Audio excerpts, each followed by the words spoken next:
Hoy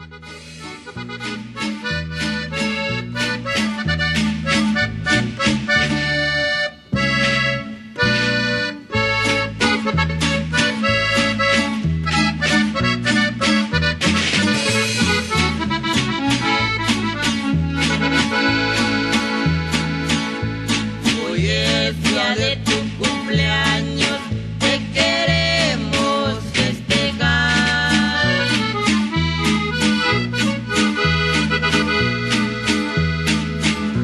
Por ser un buen compañero, te queremos abrazar.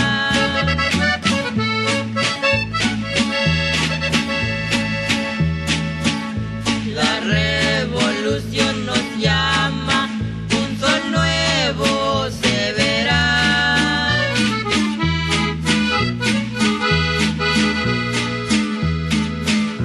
Y disparos de fusiles muy pronto se escucharán.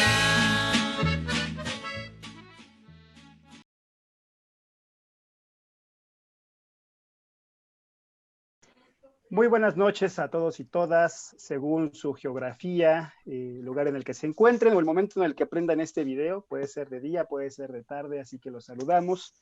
Estamos hoy festejando los primeros 37 años del EZLN, el Ejército Zapatista de Liberación Nacional, una fecha que para nosotros es importante, es significativa, desde el colectivo, desde el COTRIC, desde la Red Universitaria Anticapitalista, las organizaciones que hemos coordinado esta serie de conversatorios, pensamos que es importante en estos días, en estos contextos, contar toda una historia o reivindicar toda una historia del zapatismo que muchos conocemos de 1994 para acá, pero que también había que reconocer precisamente los años en los que se fundaron, los años que les llevó la clandestinidad formarse, organizarse, surgir, y por eso hoy festejamos estos 37 años, estamos contentos, felices de poder haber tenido estas dos sesiones de conversatorios en los que han participado artistas, intelectuales, pensadores, periodistas, activistas de México y todo el mundo, y hemos podido escuchar muchas de las contribuciones que se ha hecho, que el zapatismo, pensamos, han hecho en ese contexto.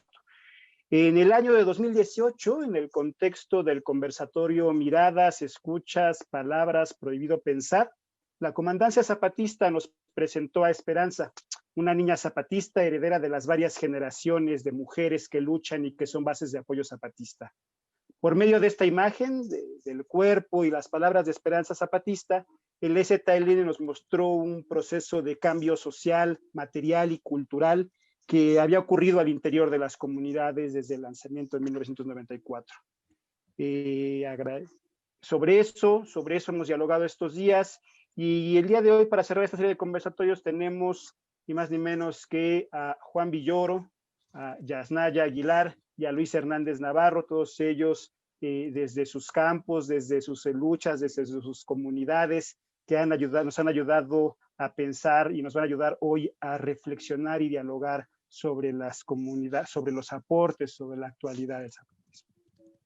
Les hemos lanzado a ellos alguna serie de preguntas que les hicimos llegar y que las leeré acá. Ellos van a poder responder alguna, la que quieran, o abundar sobre alguno de esos temas, pero ese es el tema en general.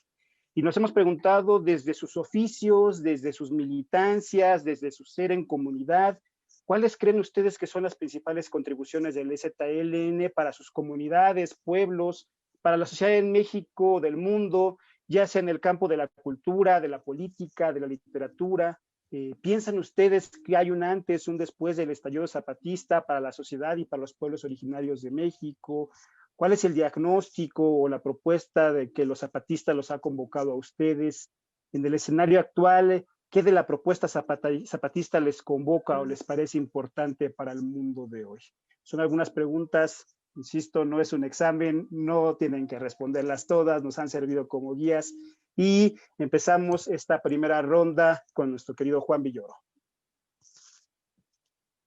Muchas gracias, Raúl, muchas gracias a todas y a todos los que nos escuchan al otro lado de la pantalla. Saludo también a mis compañeros de esta mesa virtual, a Yasnaya y a Luis, y muy contento de estar en esta celebración. Me parece muy pertinente que las preguntas hayan aludido antes que nada al oficio de cada uno de nosotros y a la comunidad a la que pertenecemos.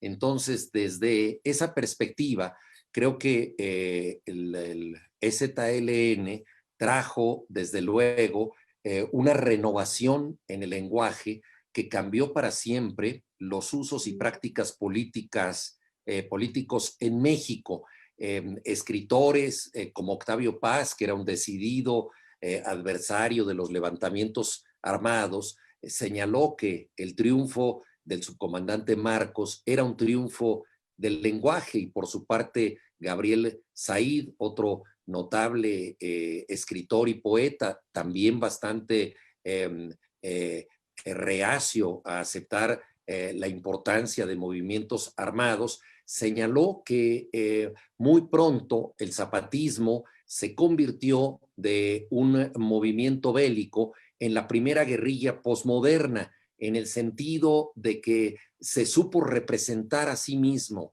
de manera simbólica con tal fuerza que devino muy rápidamente un movimiento político. Menciono a dos autores de mi gremio que no estaban de acuerdo con muchas de las ideas del levantamiento zapatista, pero que de inmediato entendieron que estaban renovando el discurso y la simbología de la arena pública en México. Algo muy importante, porque el neozapatismo ha traído una renovación política, pero también cultural. Si pensamos en todo el aluvión de influencias, de recursos que han puesto en juego en sus múltiples comunicados, pues encontramos un tejido heterodoxo de símbolos que tienen que ver con numerosas tradiciones populares, leyendas orales, libros clásicos de la cultura maya como el Popol Vuh, pero también elementos de la teología de la liberación, del marxismo heterodoxo, del psicoanálisis, de la literatura latinoamericana, muy en especial de la generación del boom de Gabriel García Márquez, Julio Cortázar y demás, de las historietas. Pensemos en la larga tradición mexicana de Germán Butze a Ríos, pasando por Gabriel Vargas, de modo que todo esto entró en sintonía y se renovó el lenguaje con un sentido del humor y una capacidad lúdica nunca vistos en una política totalmente lastrada por la demagogia desde el punto de vista del discurso oficial, pero también debemos aceptarlo por el dogmatismo en los partidos de izquierda. Yo milité en el Partido Mexicano de los Trabajadores, que se preciaba de ser un partido heterodoxo, y era un partido que en efecto trataba de romper con la simbología tradicional del marxismo-leninista y encontrar una vía propia mexicana hacia la renovación del país, pero nunca logró articular un discurso tan renovador como el que ha traído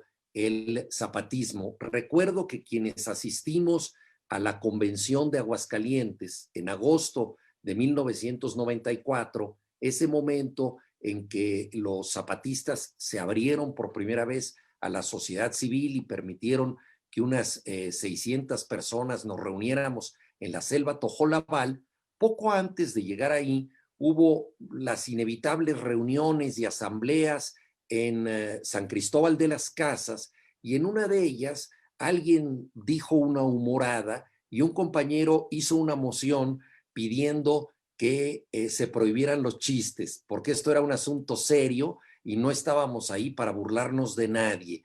Claramente nosotros pertenecíamos a una tradición muy distinta a lo que íbamos a ver después en la selva Tojolabal, y veníamos de ese dogmatismo, porque hay que decir que esa moción fue aceptada, ¿no? Recuerdo que también llevábamos libros para donar a una biblioteca, y hubo otra votación interna de qué nombre darle a la biblioteca. Un grupo de amigos propusimos Rosario Castellanos por ser una gran escritora chiapaneca interesada en el tema indígena, pero en la votación ganó el nombre de Pancho Villa. El Centauro del Norte tiene muchos méritos en su haber, pero no propiamente el de ser el mejor padrino de una biblioteca. Y todo esto era el México previo a los zapatistas. Entonces creo que hay una renovación extraordinariamente lúdica y que trajo elementos sensoriales y elementos simbólicos que no estaban en el discurso mexicano y sobre todo que no formaban parte del presente. Y paso a la segunda cuestión.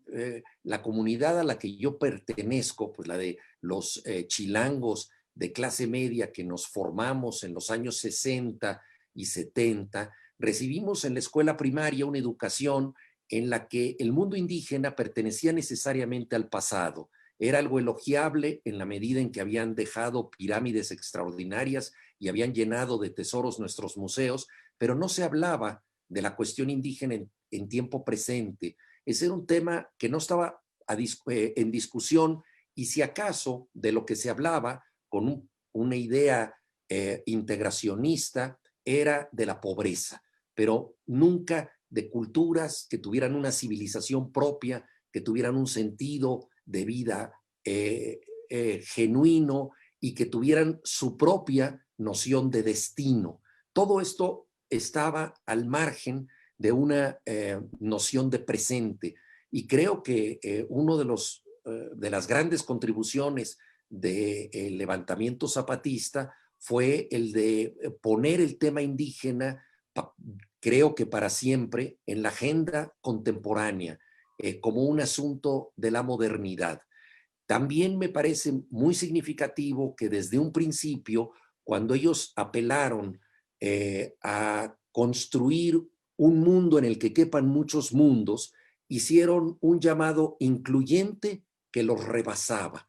Es decir, ellos desde un principio señalaron que su lucha no era para conquistar el poder y para sustituir a unos grupos por otros. Famosamente dijeron: ayúdenos a no ser posibles, ayúdenos a desaparecer. Es decir, se planteaban a sí mismos como un gesto que en el momento en que tuviera utilidad política dejaría de ser necesario y no recibiría otra recompensa que la lucha por la equidad y su conquista en un país incluyente para todos. Y esto también tenía que ver con una idea que me parece muy importante, y es que desde un principio el llamado zapatista los rebasaba a ellos. No se trataba de monopolizar el discurso indígena, sino por el contrario, de señalar que ellos forman parte de una realidad multicultural profundamente compleja. Otro de los mitos que recibimos los niños de México en los años 60 a través del libro de texto gratuito, de las clases de civismo, fue que los indígenas mexicanos eran todos iguales, era una cuestión monolítica, como si fuera lo mismo ser yaqui que ser mije, que ser maya, que ser otomí, y como si toda idea de usos y costumbres reiterara un mismo patrón. Entonces creo que desde el principio el zapatismo fue una apuesta por la diferencia, y en ese sentido, por ejemplo, las alianzas con el Congreso Nacional Indígena, el intento de que María de Jesús Patricio Martínez Marichuy pudiera estar en la boleta, no como candidata, sino como vocera de pueblos indígenas, me parece que amplía justamente el horizonte del propio zapatismo, y hay proyectos muy diferentes. Yasnaya nos hablará en unos momentos, pero no es lo mismo la autonomía conquistada en Cherán que la autonomía que tienen los caracoles zapatistas, y sin embargo creo que ambas reivindicaciones forman parte de esta construcción de un país o de un conjunto de pueblos, como diría Yasnaya, en donde la noción de presente es decisiva. Pocos meses después del levantamiento zapatista, le hice una entrevista en el periódico La Jornada a Hermann Bellinghausen, que había estado cubriendo en primera fila el levantamiento.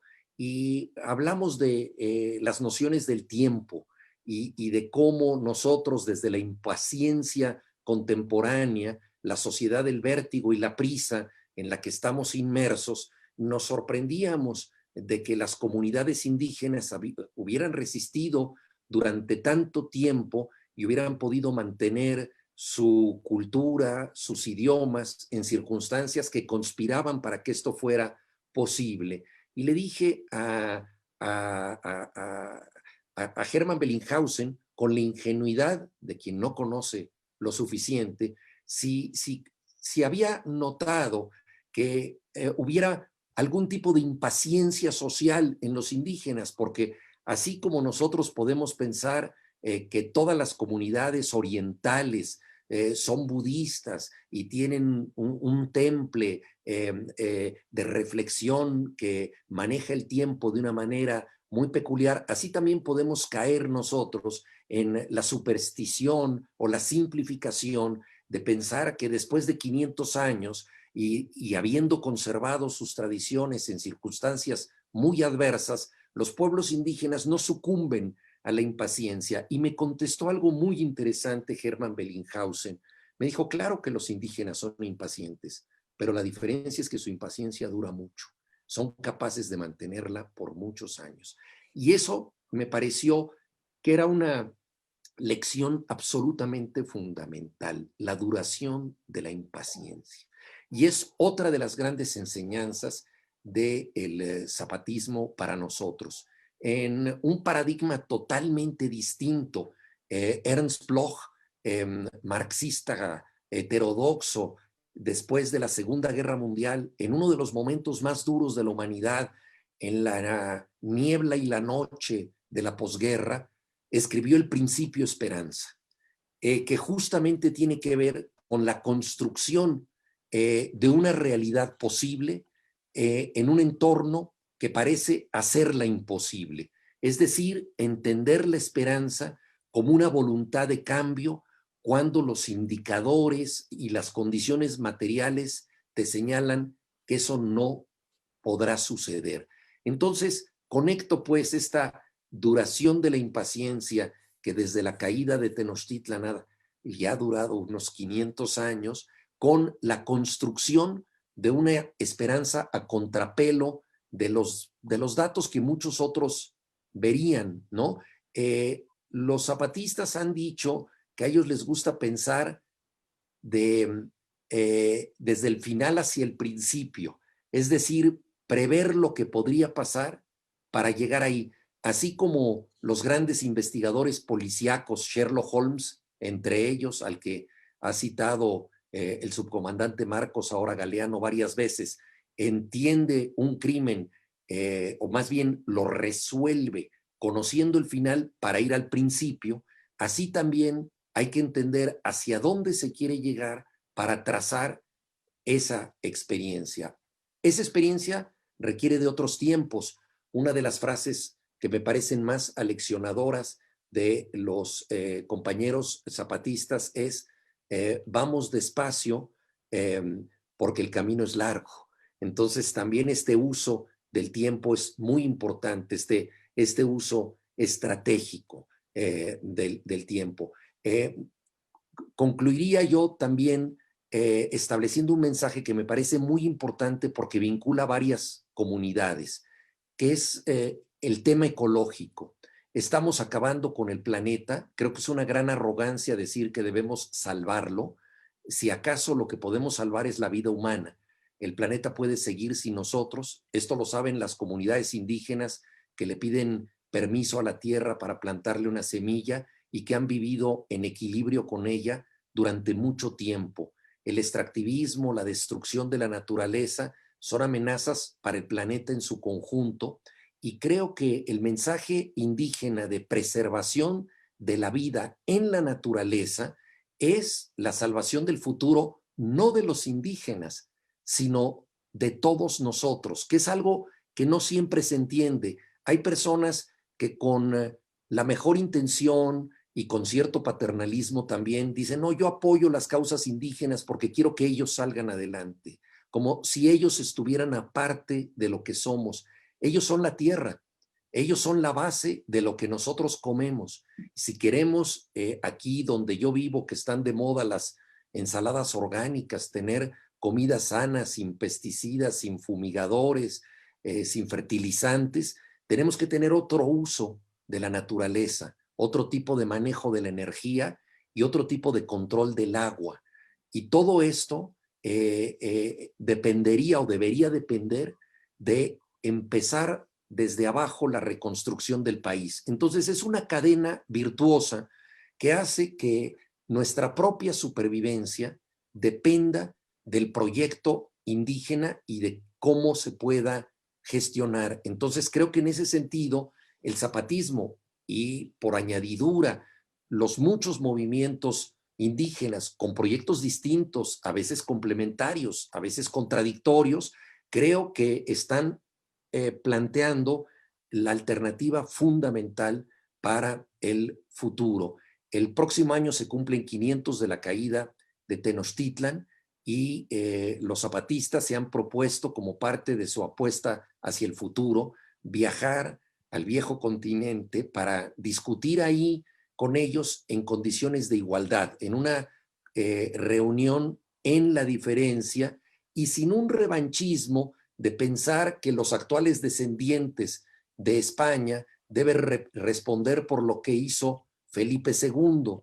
Y a mí me parece que esto contrasta de manera radical este proyecto incluyente y de discusión con el otro, con un proyecto retóricamente revanchista como el del gobierno actual, que pide perdón al Vaticano y a España por los agravios cometidos hace siglos, cuando que es el México independiente el que más ha destruido a las comunidades indígenas y el que más ha perseguido sus idiomas. De acuerdo con historiadores del siglo XIX, en 1820, y me corregirá tal vez Yasnaya, que es lingüista, en 1820 al menos el 60% de la población hablaba una lengua indígena. Federico Navarrete dice que era hasta el 75%. Hay distintas opiniones, pero en todo caso era la mayoría de la población cuando México se constituye como nación que habla una lengua indígena. En el siglo XX esta cifra ha caído hasta el 6%. Somos nosotros, los del México independiente, los responsables de este exterminio y de este despojo. Entonces, creo que el zapatismo es un llamado de alerta y de emergencia para una reconstrucción en la inclusión y una lucha simultánea por la equidad y el combate a la discriminación de raza, de clase, pero también de género. Se ha puesto en la agenda zapatista una y otra vez de manifiesto la importancia de no solo las voces, sino la acción de las mujeres.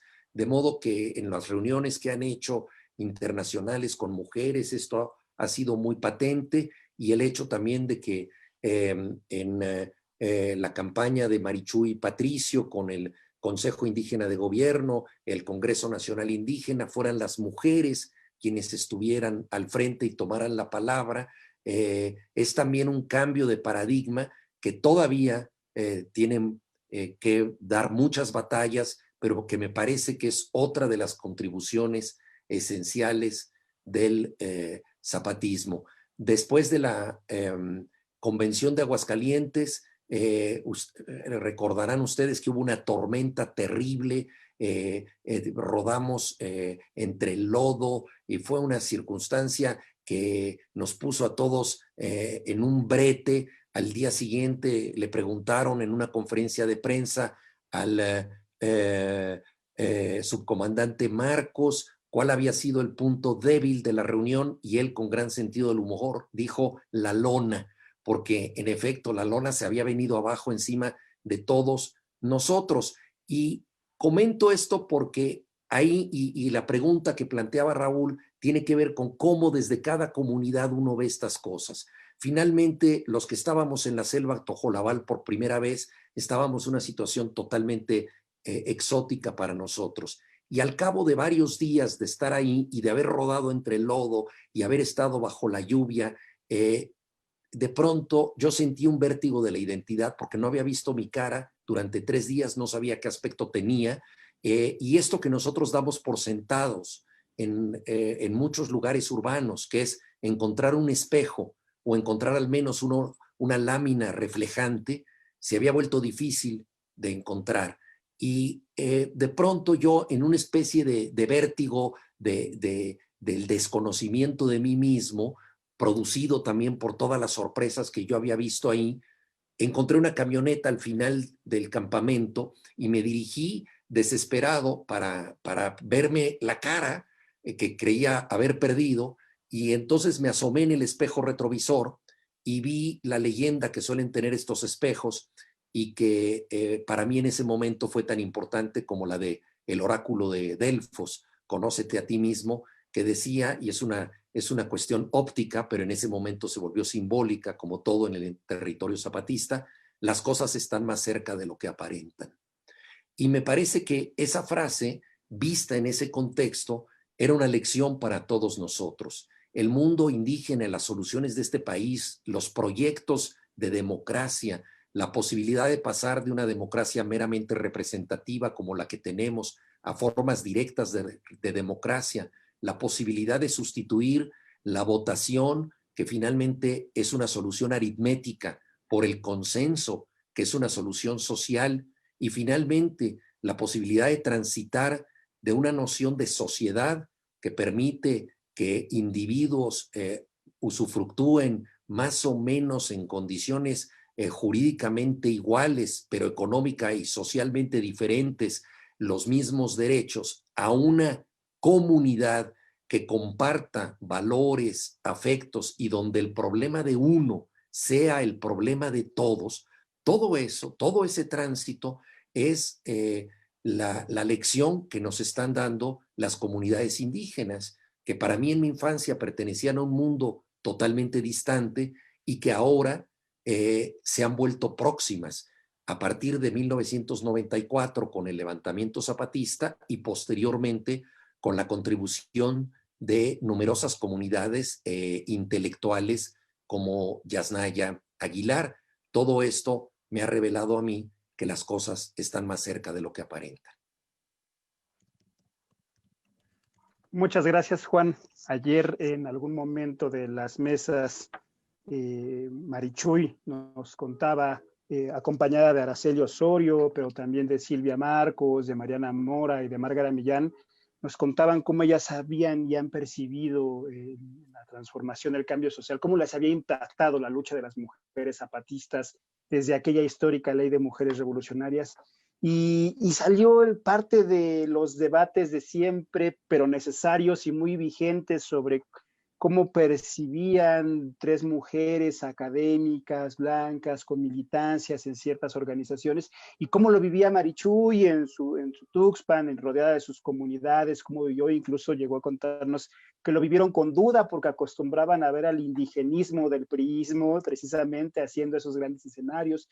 Y Araceli Osorio, madre de Lesbi Berlín, una mujer víctima de feminicidio, también nos contaba cómo vivía en su forma distinta, había vivido este impacto de la lucha de las mujeres del zapatismo también. Juan ya nos cuenta, Yasnaya, esta parte de cómo él, como escritor chilango y en contacto con un mundo cultural y de la literatura intelectual, vive este impacto del zapatismo. Yasnaya Aguilar, en su ser mujer, ser mije, ser lingüista, ser escritora, cómo vive hoy, cómo vivió, qué piensa que es la contribución del zapatismo.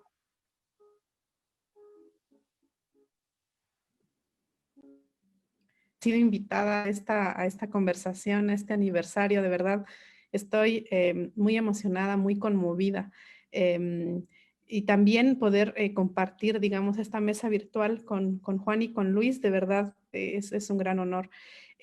Cuando me hiciste la invitación, justamente te decía, yo no me siento en absoluto como digamos, yo no viví tan de cerca como vivieron Luis y Juan y muchísimas otras personas este proceso, ¿no? Y bueno, quería hablar un poco sobre mi versión, digamos, del EZ, que puede ser bastante distinta, ¿no? De lo que en realidad sucedió y de las complejidades. En primer lugar, porque en ese momento estaba todavía en la primaria, creo. Sí, que si mal no recuerdo, o a principios de la secundaria. Entonces, pues es una relación generacionalmente también distinta. Y no solo eso, también en la lejanía. En 1994, estábamos como totalmente inundados con todos estos cambios que recuerdo. Por fortuna, las mujeres en mi comunidad participan en la asamblea desde hace mucho tiempo, entonces recuerdo junto con mi abuela, junto con las mujeres de mi comunidad, en las asambleas medio jugando, pero también escuchando varias de las cosas que sucedían. Y entonces recuerdo que había como toda esta retórica en el ambiente que tenía que ver con Pronasol, con el Programa Nacional Solidaridad de Salinas de Gortari, que era como un triunfo, como lo narraba el PRI, que por primera vez iban a transferir recursos directamente a los pueblos indígenas, a los municipios, de hecho, los municipios indígenas, y como un previo estaban empezando a dar, digamos, cierto dinero a ciertas organizaciones que, bueno, pues que eran aliadas del PRI. Entonces, en esta retórica de todo el tiempo, la canción de Solidaridad sonando como en la radio, además teníamos una relación bien extraña porque durante la campaña de Salinas de Gortari, al visitar la región Mije, pues en mi comunidad se cayó uno de los helicópteros, o sea, venían dos helicópteros y uno en el que no venía él, se colapsó en mi comunidad y recuerdo como ese contexto. Entonces, en un contexto así, pues parecía que por fin la revolución, como decían, le había hecho justicia a los pueblos indígenas. Entonces, todo era hacia el nuevo mundo y en el caso, pues, Pronasol. Pero en ese año, precisamente, teníamos una gran agitación en nuestra comunidad. Yo no había ido muchos días a la escuela, había una casina comunitaria, un gran movimiento de defensa de tierras comunales y además de una oposición a los partidos políticos y a la injerencia que estaban tratando de hacer en mi comunidad. Entonces estaba todo lleno de pintas, ¿no? Contra los partidos, en defensa de la comunalidad. Y en medio de esa discusión, de ese movimiento, de toda esa, sí, es como efervescencia comunitaria, nos llegó de pronto esta noticia de lo que estaba sucediendo. Y cuando escuchamos, recuerdo haber escuchado con mis tíos la primera declaración de la Selva Lacandona, por fin, pues era como algo de qué es lo que está pasando, qué está sucediendo. No entendíamos muy bien qué pasaba y era como todo el mundo recordará, pues la primera declaración es bastante peculiar y estaba muy en la línea de estos movimientos de los 70, ¿no? O sea, como más marxistas yo sentía. Y había un llamado de ir hacia la capital del país, ¿no? Y de tomarla. Entonces era como de qué está sucediendo. Y bueno, nos llegaba muy poca información, sobre todo a través pues de Proceso, La Jornada, etcétera, pero que traían los maestros pues de la sección 22 y nos hacían leer o se discutía en medio del propio movimiento que teníamos. Pero varias personas empezaron a decir que y se empezaron a hacer rumores de que había células del ZLN en la Sierra Mije y que lo que estaba pasando en mi comunidad era organizado, estaba relacionado. No era en absoluto así, ¿no? Pero eso es como un primer acercamiento a qué estaba sucediendo. Aquí ya teníamos un movimiento en la región bastante fuerte, el que yo no tenía conciencia en ese momento, que con personajes tan fundamentales como Floriberto Díaz, por ejemplo, en Tlahuitoltepec, toda la defensa de los bienes naturales y los comunes en la región Mije. Entonces, bueno, eso es en cuanto a mi persona. Entonces era como de lejos y bueno, fuimos acompañando conforme con la edad todo lo de los acuerdos de San Andrés y todo este proceso que terminó en esta traición, ¿no? En ese sentido, a mí me impresiona un poco que hay una lectura, yo siento, y tal vez esté equivocada, pero por lo menos desde la ventana virtual desde la que veo, hay ahora claramente creo que este entusiasmo por una vez más reformar el Estado, ¿no? Y creo que ahí, en ese momento, se empezó a hacer esta narrativa de cisma con la izquierda, una izquierda partidista, o muchas personas que yo siento que acompañaban el movimiento zapatista hacia apostarle a la transformación del Estado por la vía de los partidos políticos. Entonces se empieza a crear una narrativa que trata de hacer este cisma y bueno, de ahí vienen cosas tan absurdas como esto de que es un invento de los zapatistas y en general en muchas de las discusiones que he tenido con personas de mi generación, hay una impresión de que pues ya no es necesario, es como de ya hicieron lo que hicieron, pero pues no entendemos por qué no se unen a este movimiento que también es popular, que llevó al actual presidente a ser el jefe del Estado, entonces hay que apostarle todo a eso, ¿no?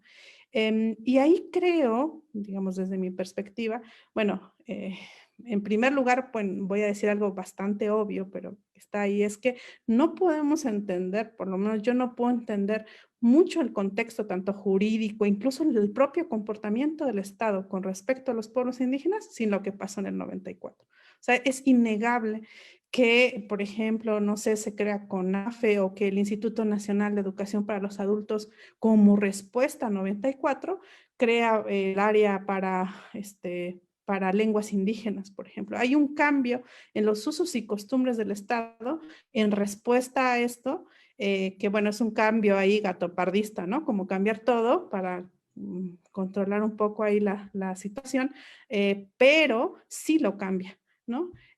Lo cambia para poder seguir igual, pero sí hay una respuesta.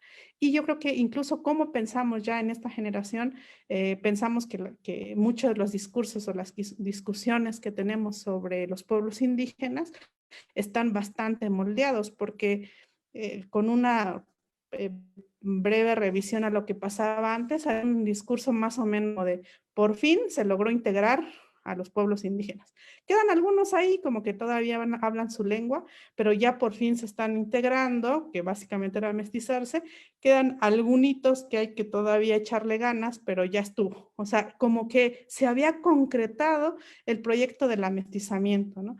Y lo que decía Juan, justamente entre el 60 y 70% hablaba una lengua indígena en este país hace cuando se fundó y ahora somos el 6.5%, bueno, pues ya se había logrado. Y pues la gran respuesta es que no. Y eso replantea siempre la respuesta de todos, o sea, de la derecha, de la izquierda, del Estado, de los movimientos, o sea, siempre nos vamos a perfilar con lo que cambió e irrumpió en toda esta discusión. Y después siento que esa separación, por lo menos en cuanto a discursivamente, y ahí lo que me preocupa un poco, o lo que yo creo que hay es, bueno, y que veo tal vez muy ingenuamente, pero esquemáticamente, es que hay todo esto que nos da mucha esperanza en ese momento, lo de los acuerdos de San Andrés, que básicamente estaban planteando un nuevo pacto federal, ¿no? O sea, crear un nuevo pacto, reestructurar profundamente el Estado. Más o menos equiparable a lo que pasó después en Bolivia con la construcción de un Estado plurinacional. O sea, que de verde son algunas reliquias antropológicas vamos a refundar el Estado, es una diferencia abismal y se planteó, ¿no?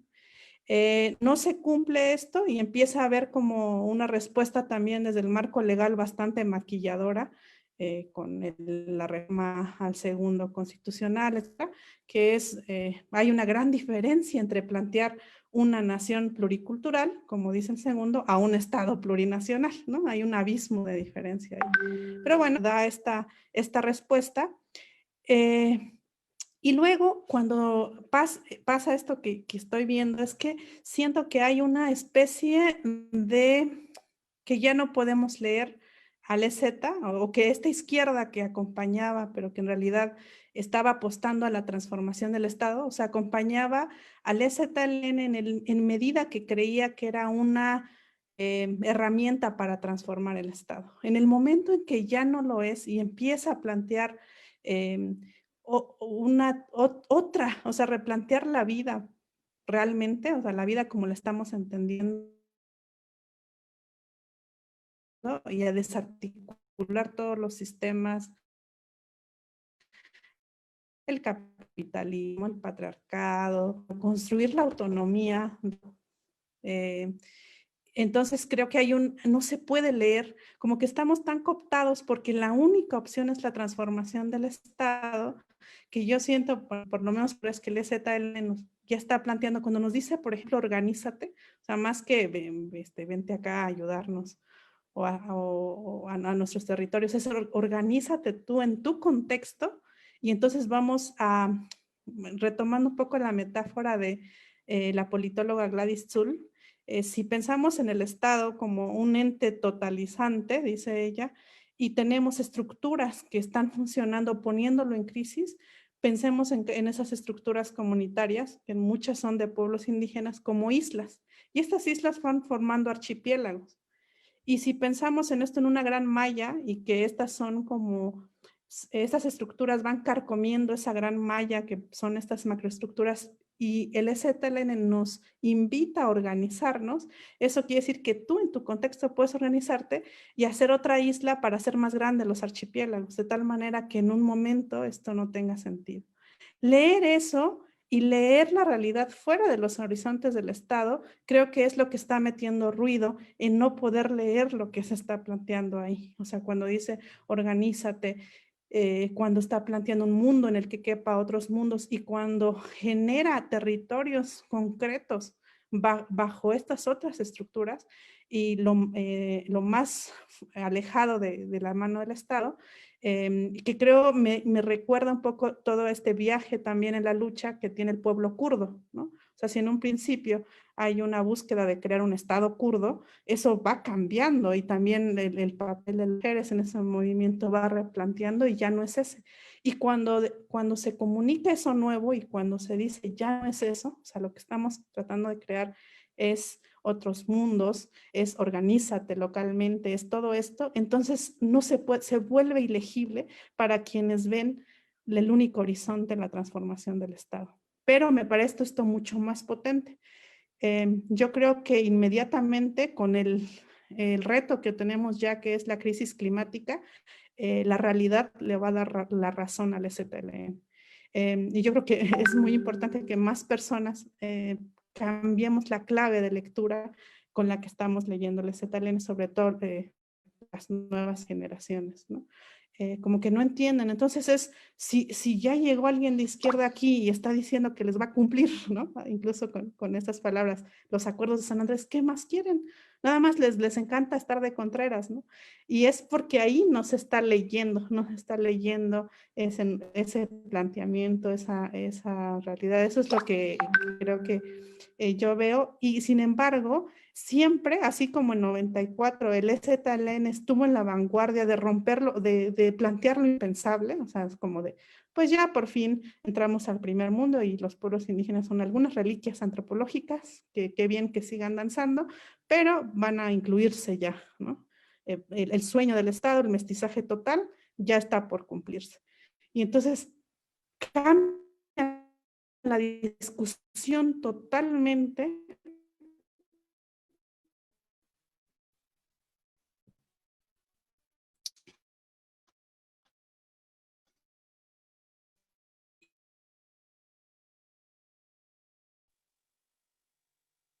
Hola, hola, Yasnaya, creo que se nos trabó ahí un poco el internet, ¿verdad? Sí, creo que se le congeló el internet. Ahora.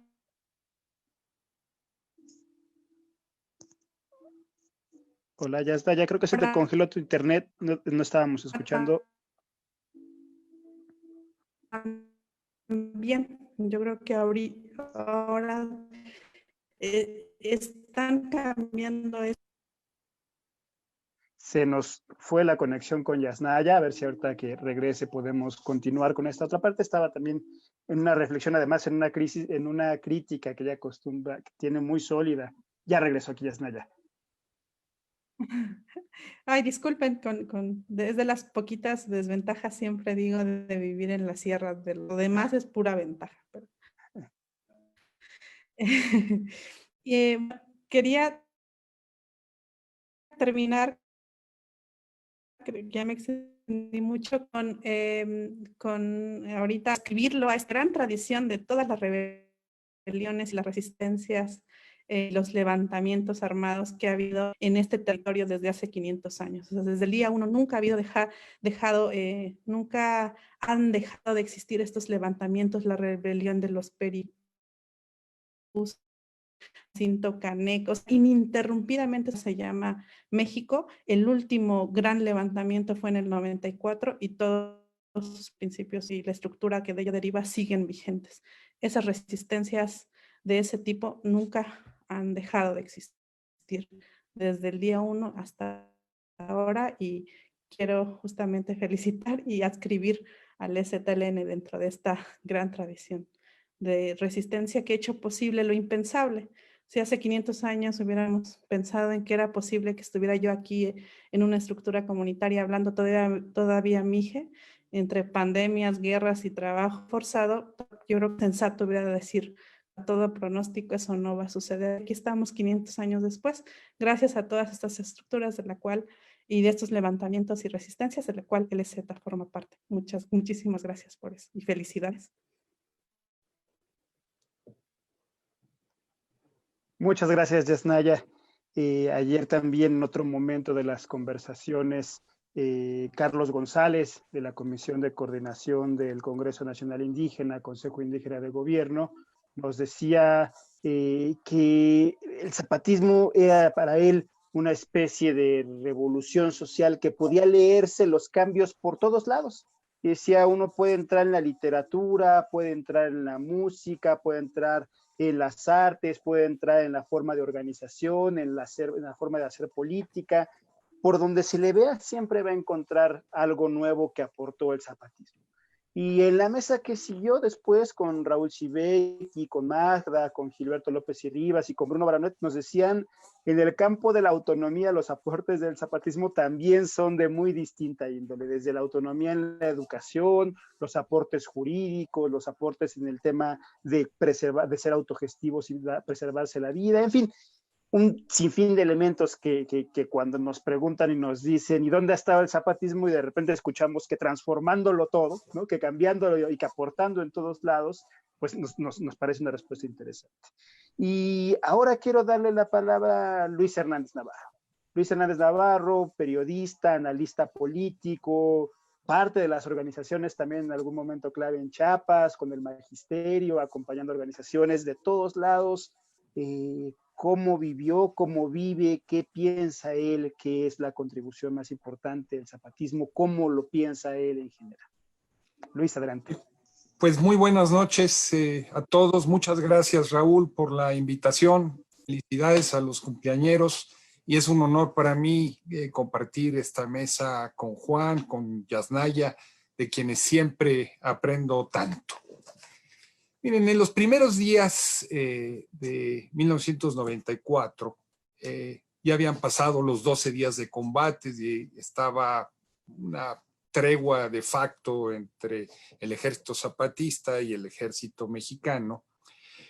Una organización de pequeños productores de café, la CENOC, Coordinadora Nacional de Organizaciones Cafetaleras, con la que yo colaboraba, era allí su asesor, convocó a una reunión en San Cristóbal de las Casas con el objetivo de insistir en la necesidad de una salida pacífica al conflicto. Formalmente ya no había hostilidades, pero pues todos conocemos cómo era y cómo es el Estado mexicano, su afán de revanchismo, de venganza. Entonces, se temía que hubiera una noche de los cuchillos largos en contra de las organizaciones democráticas e indígenas que no se habían alineado desde el primer momento con el PRIismo. Entonces se convocó a esta reunión en San Cristóbal, en donde llegaron pequeños productores de café, pues de los estados de Guerrero, de Oaxaca, de Chiapas, por supuesto, de Tabasco, de Veracruz, San Luis Potosí, Nayarit, una reunión muy amplia. La gran mayoría de las de las cooperativas que formaban la CENOC eran organizaciones de base indígena, aunque no se reconocían como tal.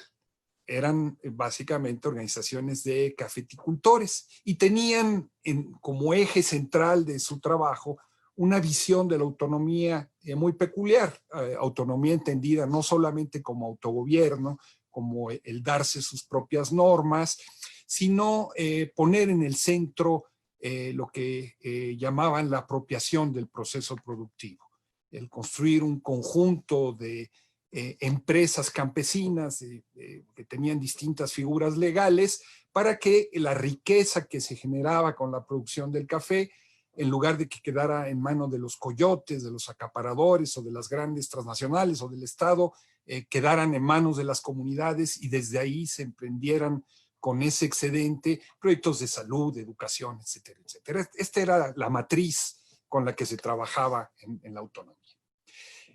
La forma en la que los compañeros se relacionaban entre sí mismos, ¿no? Digo que son cooperativas de distintos lugares del país, en su mayoría indígena, pero se referían a sí mismos básicamente como compañeros productores de café. Esta era la identidad, el sello de la marca.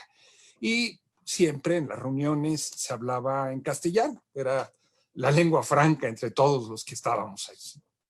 Pero ese día, en San Cristóbal de las Casas, al calor de la insurrección, al calor de la efervescencia de lo que había sido el levantamiento del ejército zapatista, el profesor Humberto Juárez, un profesor mazateco, que era el presidente de la CENOC, comenzó su intervención hablando en mazateco. Y se siguió hablando en mazateco por los siguientes 5, 10 o 15 minutos. Y luego nos tradujo a todos los demás lo que había dicho.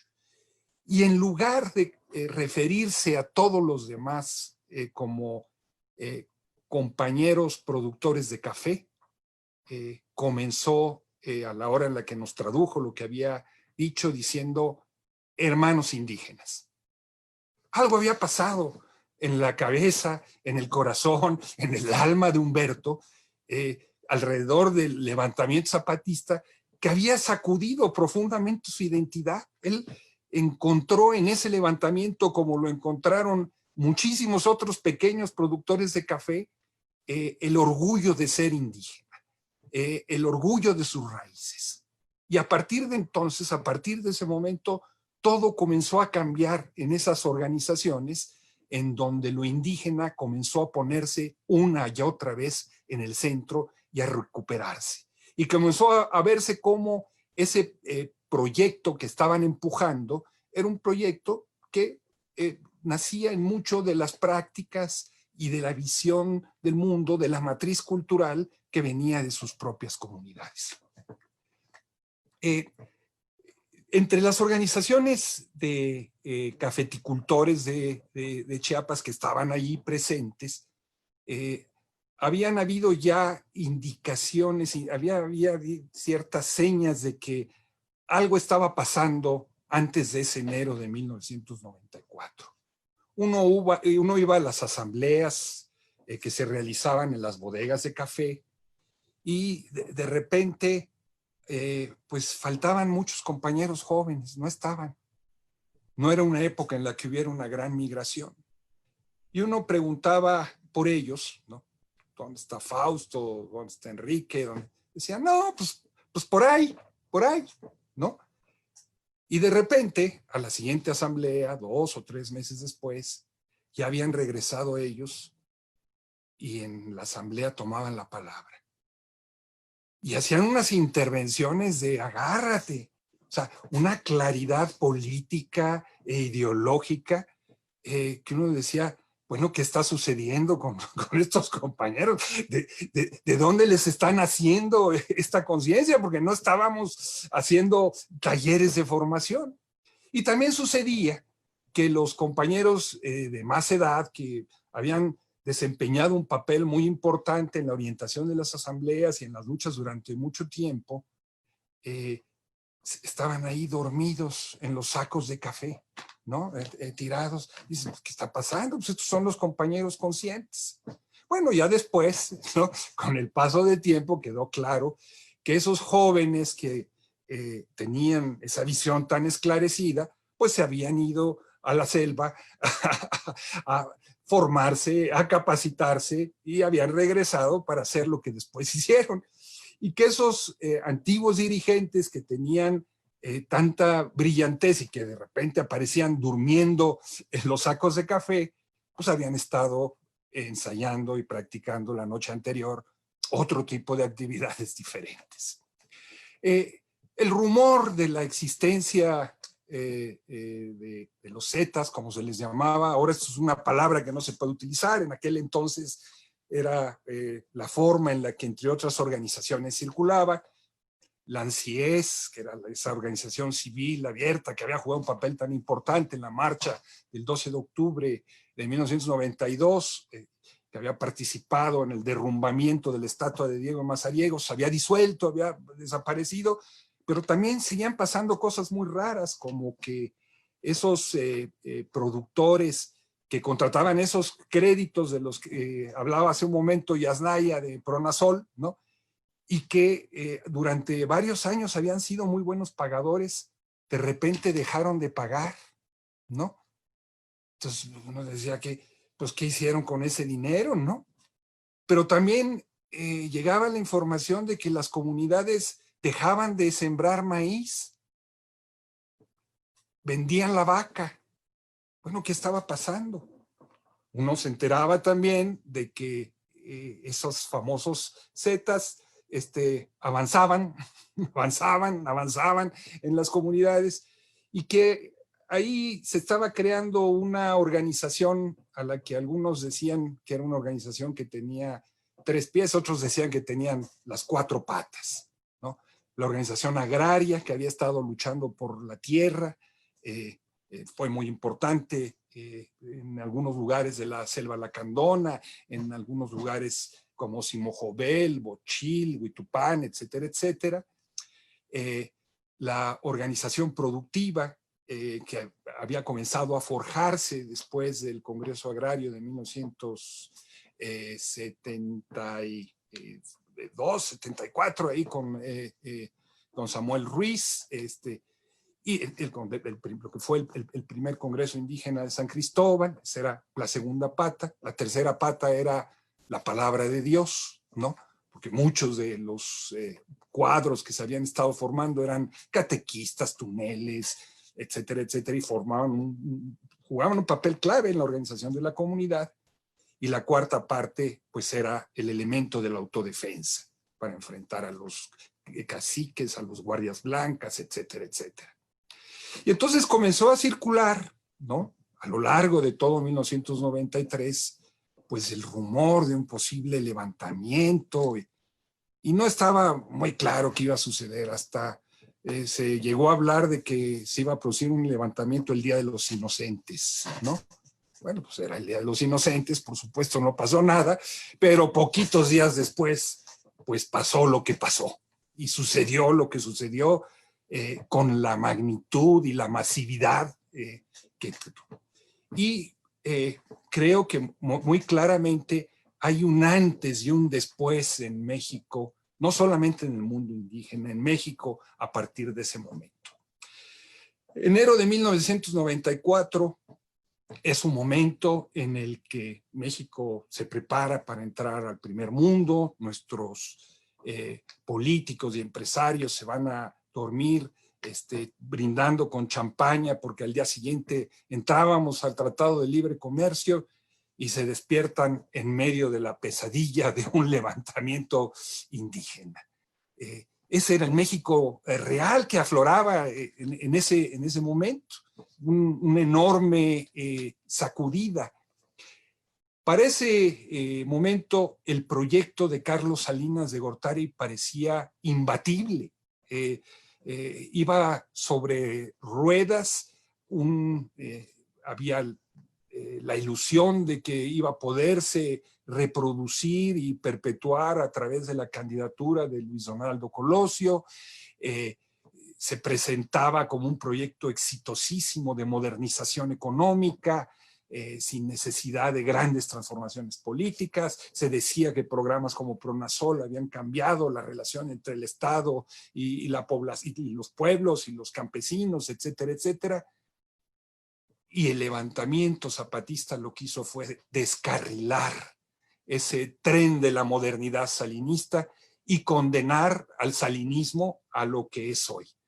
Insisto en esto porque una y otra vez vemos en las redes sociales, si no son trasnochados, son gente llena de mala leche que dice, no, los zapatistas son hijos de Salinas, son criatura del salinismo. No, la primera gran baja en el mundo de la política mexicana fue el proyecto salinista, que fue descarrilado. Zedillo lo retomaría de otra manera y le daría continuidad de otra manera. Pero Carlos Salinas dejó de tener la influencia y el peso que tenía en la política nacional a partir del levantamiento zapatista. Y esto es uno de los saldos que tenemos que ver. Hay otro gran momento, me parece, que marca un México de antes y un México después, que es el proceso de los acuerdos de San Andrés. Los diálogos de San Andrés, 1995-96, en donde se establece 4 mesas sustantivas y luego 2 mesas operativas, y se realiza la primera mesa sobre derechos y cultura indígena. Una mesa que se termina, con acuerdos que se terminan firmando el 16 de febrero de 1996, y que pudieron haber sido una verdadera torre de Babel, ¿no? Convocados por los zapatistas, llegaron allí representantes, no sé si de todos los pueblos indios, pero sí de una enorme variedad y diversidad de pueblos indios de este país. Llegaron también periodistas, llegaron antropólogos, llegaron científicos sociales, literatos, ¿no? Y eso que entonces pudo haber sido un diálogo de sordos, se transformó por la magia y la capacidad de convocatoria y la capacidad de articulación zapatista en un diálogo que permitió construir una vía para, tal y como decía Yasnaya hace un momento, transformar profundamente al Estado mexicano. Hay en esos acuerdos el reconocimiento de que la nación tiene una deuda con los pueblos indígenas, que esa deuda tiene que ser saldada y que parte de ese proceso de saldar esa deuda es establecer un nuevo pacto entre el Estado y los pueblos indios que tiene como corazón el reconocimiento a los pueblos como pueblos y el ejercicio del derecho a la libre determinación y a la expresión de la autonomía interna como parte de ese ejercicio. Ese sería el corazón. Se comenzó entonces la segunda mesa, la mesa sobre democracia y justicia, que tuvo una interrupción, pero que volvió a ser otra vez un diálogo espectacular, ¿no? Hay un foro de la reforma del Estado. Vale la pena ver quiénes son los asistentes a ese foro, porque están allí intelectuales, los políticos más extraños que uno se puede imaginar, hasta Jesús Ortega, imaginémonos de repente qué es eso, ¿no? Bernardo Batis, intelectuales, y ahí en ese foro se construye una vía para la transición mexicana que tiene como eje la construcción de la democracia directa, que tiene como eje el ejercicio de prácticas como la consulta, la afirmativa ficta, el referéndum, el plebiscito. Pero mientras esa reunión se estaba realizando, había otra reunión en lo oscurito, en la Ciudad de México, en las calles de Barcelona, entre los partidos políticos, ¿sí?, y la Secretaría de Gobernación, para acordar una reforma política que fue la que se impuso, en la que finalmente lo que se hizo fue reforzar el sistema partidocrático en contra de la otra vía que se había construido en San Andrés. ¿Quién participa en esos acuerdos de Barcelona? Pues participa un señor que se llama Felipe Calderón, participa un señor que se llama Porfirio Muñoz Ledo y después lo sustituye y opera toda una negociación el señor Andrés Manuel López Obrador, que es finalmente el articulador y el aterrizador de esos acuerdos de Barcelona, con negociaciones de composición para definir quién entra al INE, bueno, al IFE en aquel entonces, etcétera. Este es otro de los grandes momentos de los zapatistas. Añadiría un tercer y último momento por cuestiones de tiempo que es muy importante. Había pasado ya en 1994 la caída del muro de Berlín, la destrucción de la Unión Soviética, el inicio de los procesos de paz en países como Guatemala, con los resultados que tuvo ese proceso de paz tan terrible. Diera la impresión de que la posibilidad de construir otro mundo se había desvanecido con la caída del bloque soviético. Había muchos que decían que no, había muchos que lo habían criticado desde el primer momento, sobrevivía Cuba, etcétera, etcétera. Pero reinaba lo que la señora Margaret Thatcher había bautizado como el TINA por sus palabras en inglés. There is no alternative. No hay más alternativa que el neoliberalismo. Y en eso viene el levantamiento zapatista y viene la convocatoria al encuentro por la humanidad, ¿sí? Y en contra del neoliberalismo. Ojo en esa pareja, a favor de la humanidad, ¿no? Y en contra del neoliberalismo. Y otra vez eso que pudo haber sido una verdadera comidilla, una guerra civil de izquierda, termina en un diálogo interesantísimo, ¿no? Una parte de quienes participan en esos encuentros y quienes hacen de sus visitas a la realidad una especie de historia hacia una nueva Meca, son grupos de jóvenes europeos o estadounidenses, latinoamericanos, a los que la clase política de aquellos años despectivamente les llamaban los aretudos, ¿no? Bueno, pues porque llevaban sus tatuajes, sus pines, ¿no? Los aretudos, decían, esos aretudos. No, políticamente esa clase política no daba un quinto por ellos.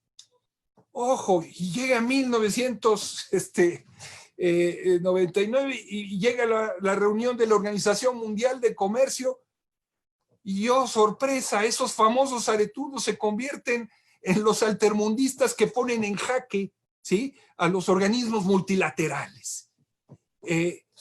Lo hacen, por supuesto, en Seattle, lo hacen en Montreal, lo hacen en Génova, lo hacen en la República Checa, pero lo hacen también en Hong Kong y lo hacen en Corea.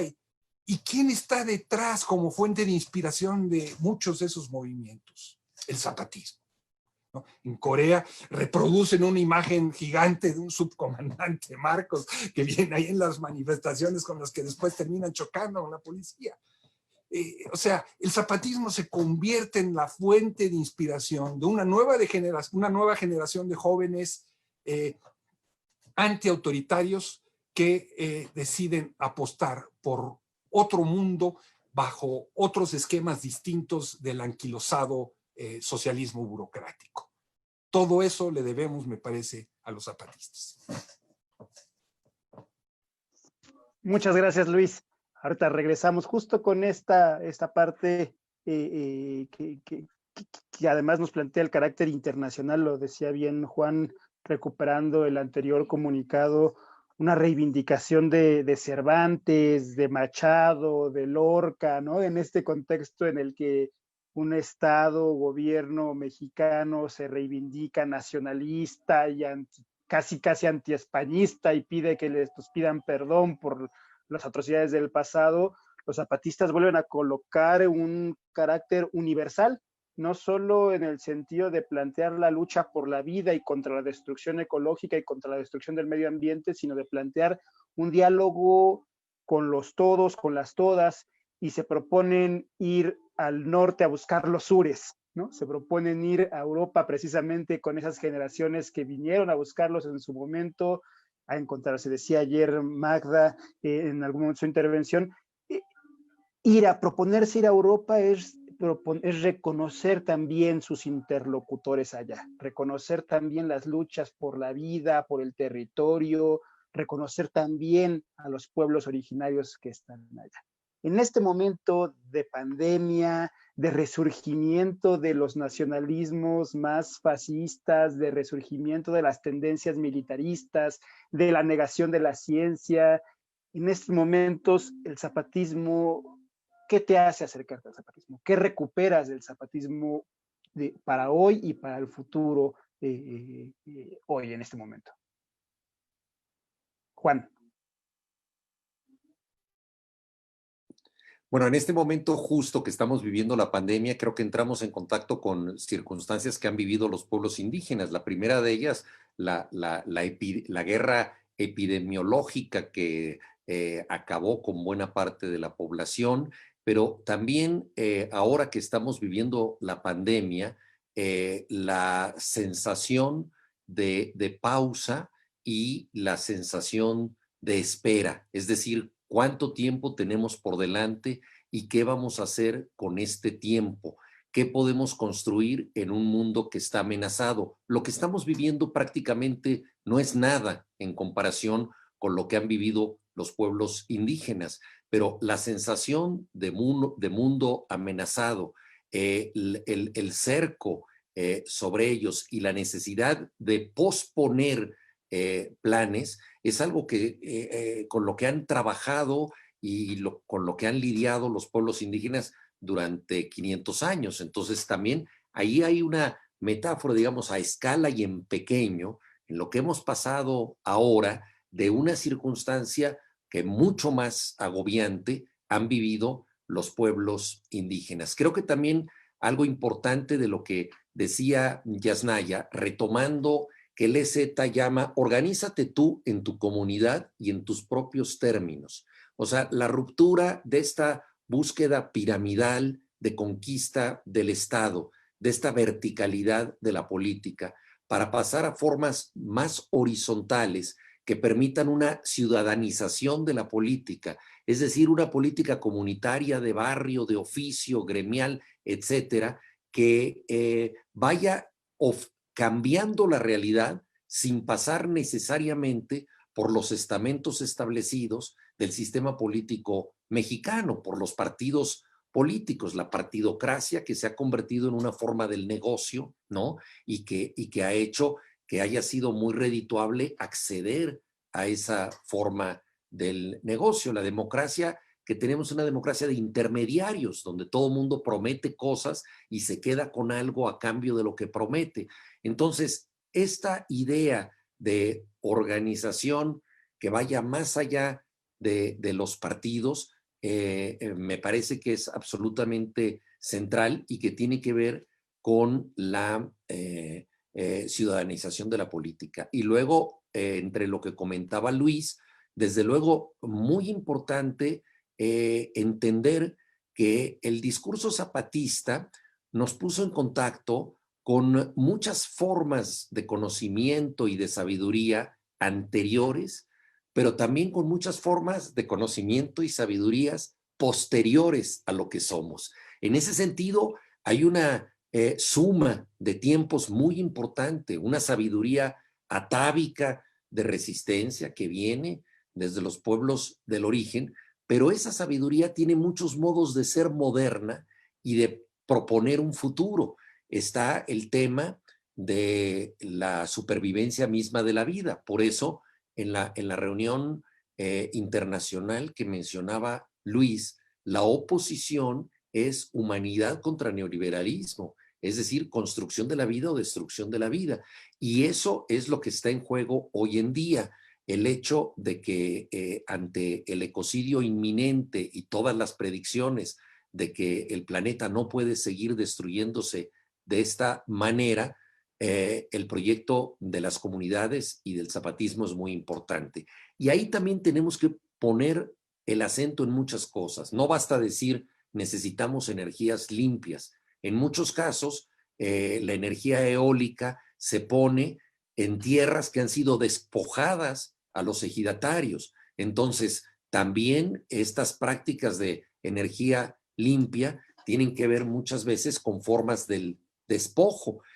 No basta con decir son energías más limpias porque contaminan de otro modo. Entonces, ahí también creo que no se puede avanzar sin la participación y la sabiduría de las comunidades. Yo creo que todo eso es lo que está en juego, y una y otra vez vamos a ver esta lucha de retóricas y esta lucha de tiempos. Lo vemos ahora con tratar de endosarle la factura a España de la situación en la que viven los indígenas. Los responsables no somos nosotros. 200 años de vida independiente no han bastado para que asumamos las consecuencias. Se endosa la factura retóricamente, y veremos una y otra vez también luchas demagógicas. Yasnaya mencionaba que uno de los cambios importantes que trajo el salinismo fue la respuesta del propio Estado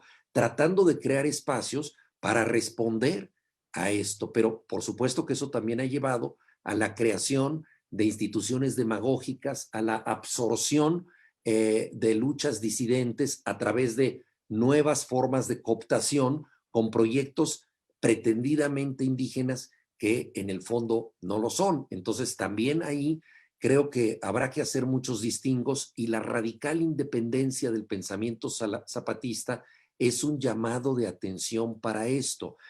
Hay muchas formas del colaboracionismo que acaban por contaminar la lucha, ¿no?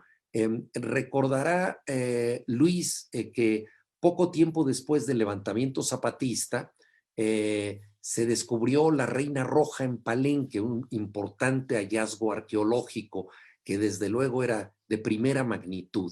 Y sin embargo, siendo importante, se le dio una repercusión enorme desde todos los medios oficiales, nuevamente para señalar que el auténtico discurso debe ser: estemos orgullosos de los indios del pasado, no nos preocupemos por los indios revoltosos del presente. Entonces, esta lucha de ideologías, de tiempos, en donde se busca regresar a una situación anterior con un discurso pretendidamente progresista, creo que la vamos a ver hoy en día. Pero en ese sentido, el zapatismo ha sido una educación para discriminar entre una lucha de transformación y una simulación, una máscara totalmente encubridora, no como la máscara zapatista, que significa no tener rostro para tener rostro.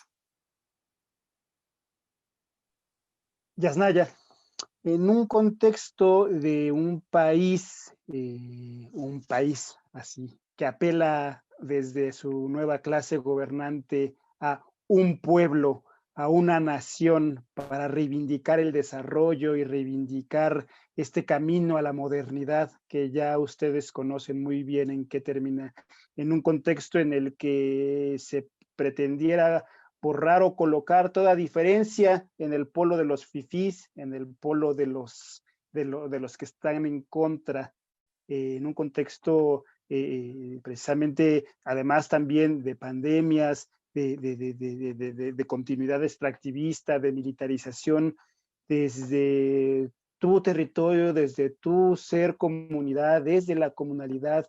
¿Qué diálogo tendrían hoy con el zapatismo, su propuesta? ¿Cómo ven ustedes este próximo viaje a Europa, esta caravana?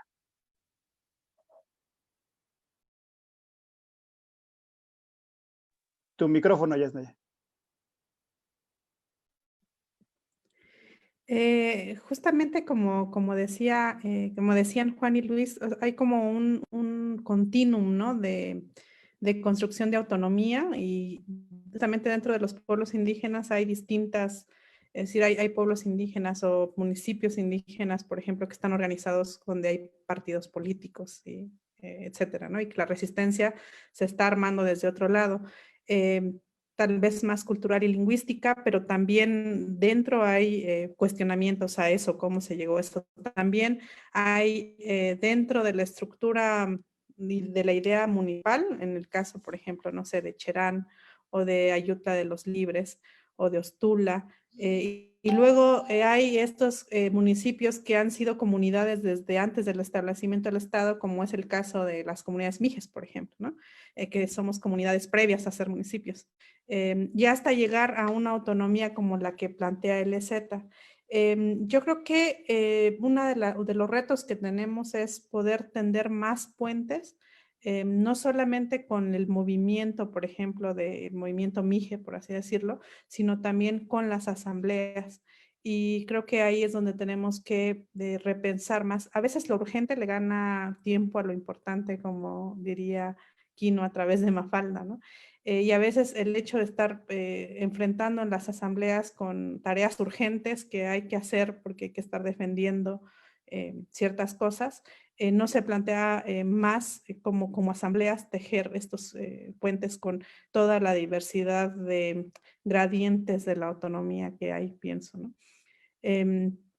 Y en ese sentido, a mí cuando plantearon el viaje a Europa me pareció fundamental lo que simbólicamente que siempre, ¿no? El EZLN ha tenido esta manera de comunicar y de hacer actos que desarticulan en las narrativas muchas de las otras narrativas oficiales.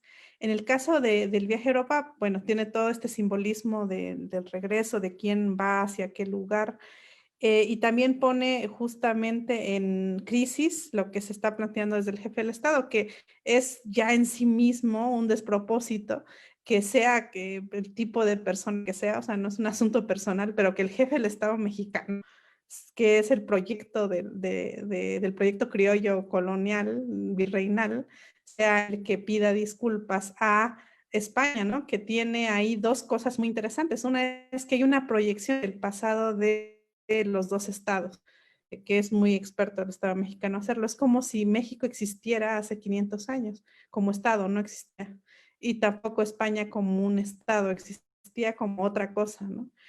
Por otro lado, yo sí creo que es interesante que se plantee más que un asunto del perdón en términos judio-cristianos, un reconocimiento a qué es lo que pasó y quiénes han sido hasta ahora beneficiarios. O sea, no es como que pues ya sucedió, sino vamos a centrarnos no en el asunto de la culpa, pero sí en el asunto de reflexión de cómo lo que sucede, que esta la diferencia que pensamos entre países desarrollados y subdesarrollados es simplemente el reflejo de territorios que fueron beneficiados del extractivismo y del colonialismo y de quienes no, ¿no? De quienes sufrieron ese extractivismo y ese colonialismo.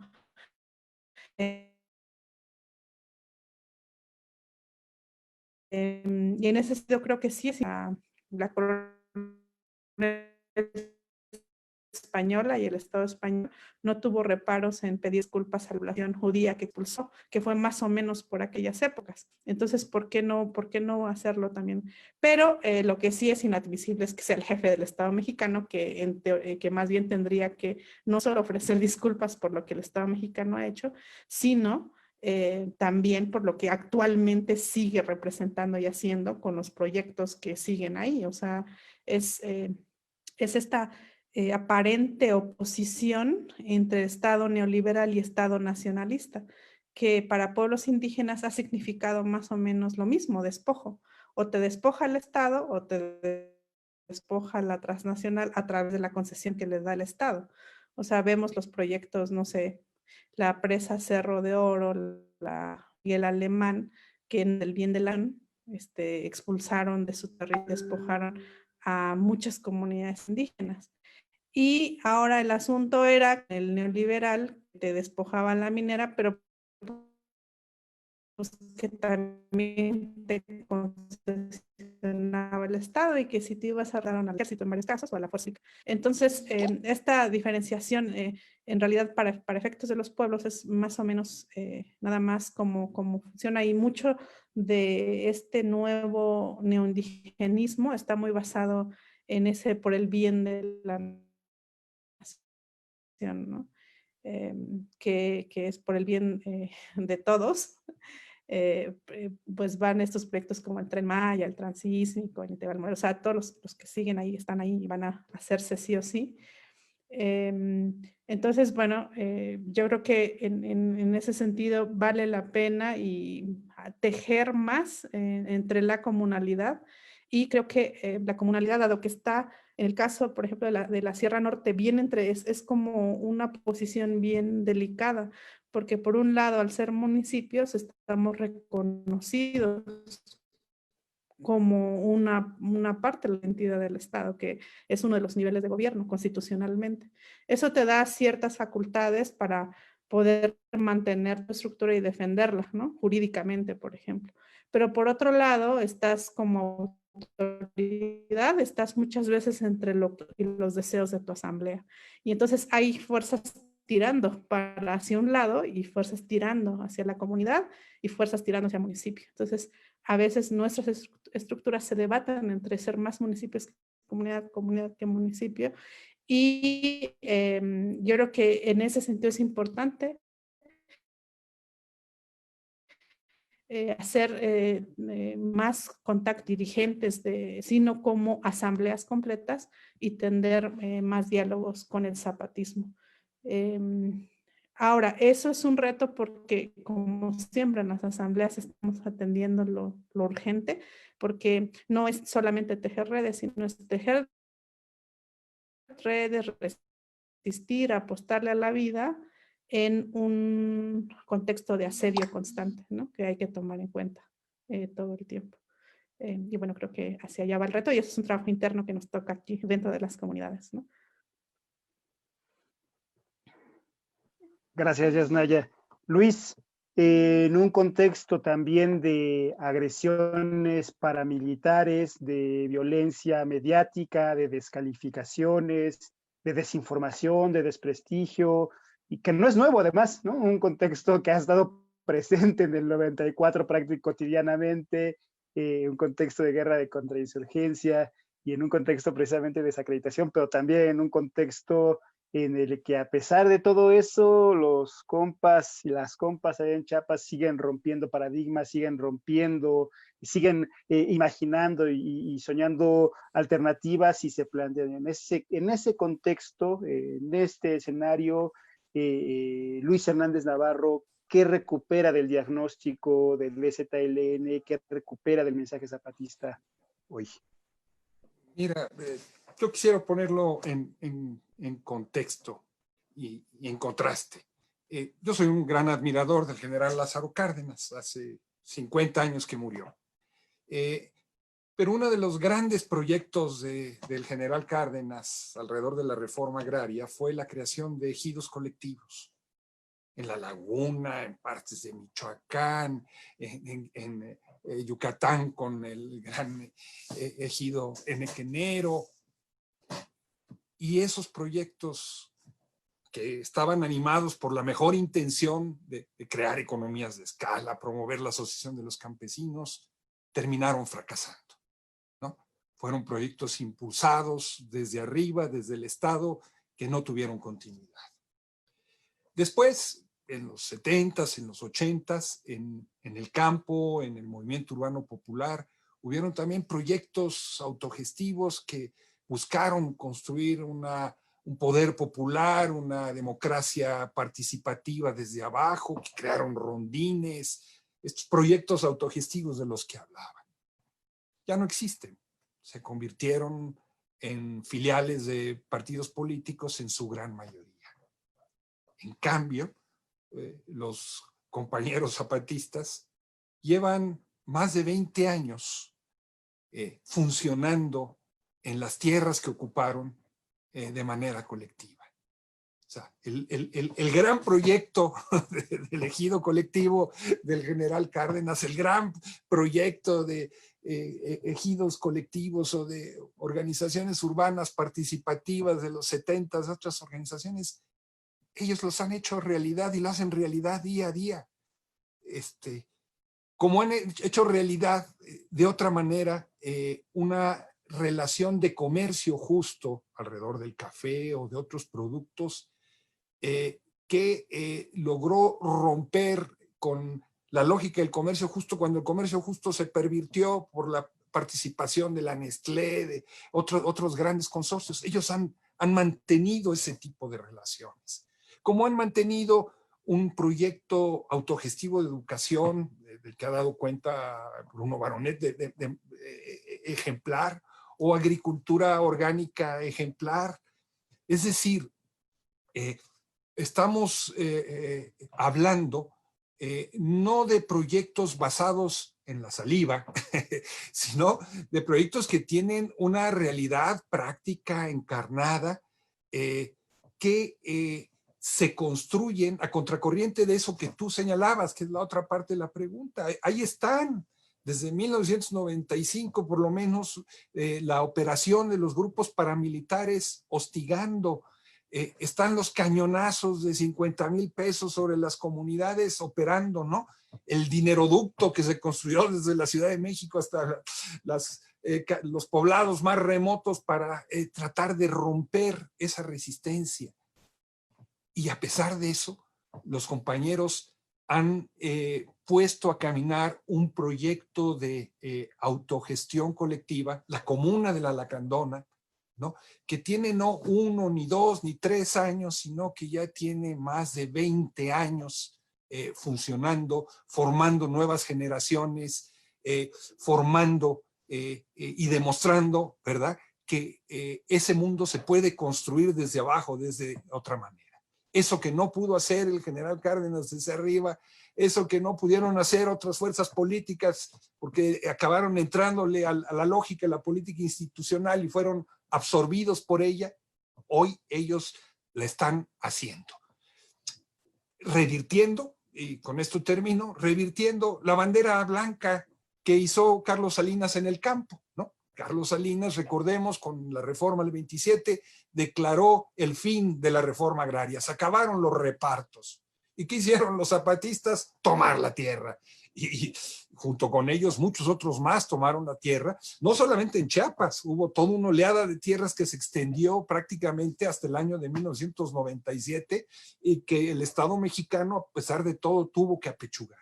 Entonces, ellos han mostrado que esa otra política desde abajo, nacida de la identidad indígena, esa identidad indígena que, como creo que tanto Yasnaya como Juan estarán de acuerdo, se ha recreado, se ha reconstruido, se ha reinventado en las nuevas circunstancias, nos muestran una ventana de esperanza de que, a pesar de todo, hay una materialidad, hay un territorio que nos muestra que es posible vivir de otra manera.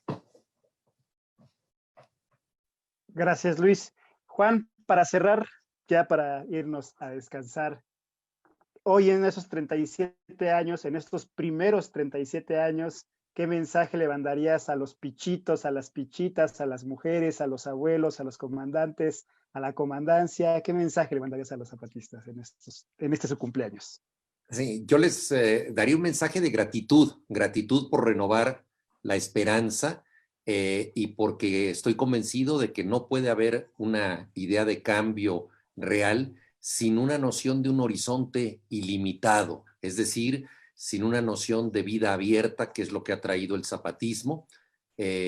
Sabemos que la utopía es intangible. Alfonso Reyes proponía traducir la palabra utopía como no hay tal lugar, pero necesitamos de una pulsión utópica para llegar a otro lugar, es decir, no necesariamente ese punto final, sino para ir avanzando, para ir cambiando. Y creo que debemos darle las gracias a todas las comunidades, incluidos los niños, una niña que se llama precisamente Esperanza, porque esto es lo que nos ha traído el zapatismo, la posibilidad de avanzar hacia ese horizonte y, como decía muy bien Luis, ese avance está hecho de realidades. Ya ha producido cambios notables. Entonces, en educación, en justicia, pensemos en las juntas de buen gobierno, en una vida más equitativa, en perspectiva de género, etcétera. Entonces, el camino todavía es largo, el horizonte es lejano, pero quienes piensen que esto es imposible y critiquen de romanticismo iluso a quienes desean transformar el mundo, pues no saben cómo se han cambiado muchos países y cómo han cambiado muchos pueblos gracias a atrevimientos cargados de imaginación y creatividad como los zapatistas. De modo que gracias y feliz cumpleaños.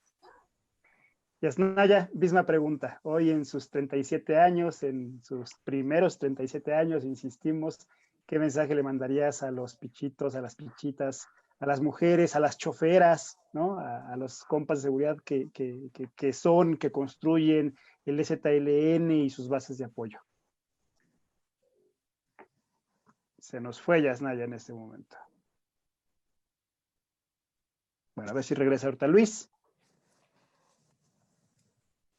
Yo le voy a quitar el guión a Juan y me voy a poner futbolero. Sí se puede. Gracias, porque nos han demostrado que sí se puede. Sí se puede anticipar cosas que se pueden hacer y que parecen imposibles de realizar. Sí se puede otra política. Sí se puede, como decía don Luis Villoro, hacer que la ética y la política caminen juntos. Ellos nos han mostrado que sí se puede. Muchas gracias, Luis. No alcanza a regresar Yasnaya. Híjole. Bueno, pues a ver si ahorita se logra conectar. Mientras, ha sido un año, unos meses difíciles. Este contexto de encierro se les ha llevado a muchos de nuestros compañeros, muchos de ellos que recordamos este seminario, esta charla, este conversatorio.